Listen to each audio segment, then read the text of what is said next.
So we've already started to look at what happens if we've got two forces acting on a point. And we've looked at a couple of different ways that we can add them together. We can add them together as vectors, we can do a scale diagram, or we could resolve in the x direction and the y direction. But there's another way we can think of splitting these forces, and it's along the lines of resolving them in the x and y direction. But we can think, actually, we don't have to stick to these two directions. We can think of another way of splitting these two forces into perpendicular directions. And what I mean by that is this.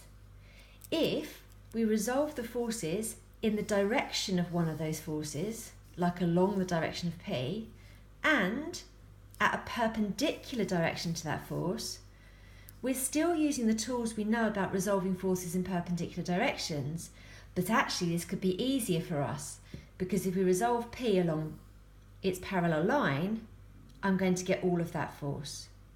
So what does it look like? If I'm resolving parallel to P and perpendicular to P, what happens to force P is parallel, I get the whole of that force, and perpendicular, I don't get any of that force at all. Then I have to resolve Q in these same directions. Now going back to my original diagram, if I've got a 20-degree bearing there and a 10-degree gap there, I know that the angle between these two forces is 60 degrees. So it stays 60 degrees in my diagram here, and I can resolve Q parallel to the force P by size of force 15 cos angle between the force and the direction you're resolving in, 15 cos 60. Same resolving perpendicular to P. Okay, size of force 15 cos the angle between the force and the direction you're resolving in, which is now 30. So I've split both those forces into their components.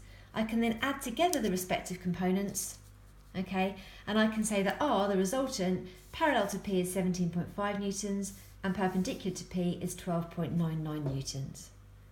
So from this I can use my Pythagoras and my trig, okay, and say that the magnitude of the resultant is the root of these two added squared, okay, and the angle it would make would be, we'd have 17.5 newtons parallel to P, and then perpendicular to P, I've got my 12.99 newtons, and to find my angle here, theta, I'd use tan, and I'd get theta is 37 degrees.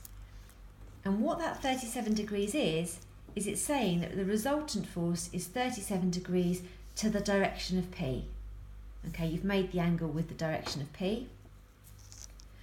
Alternatively, you could say that actually this angle here is 37 degrees. We know that P goes off at a 20-degree bearing, so therefore 37 plus 20, 57 degrees bearing, or 0.57.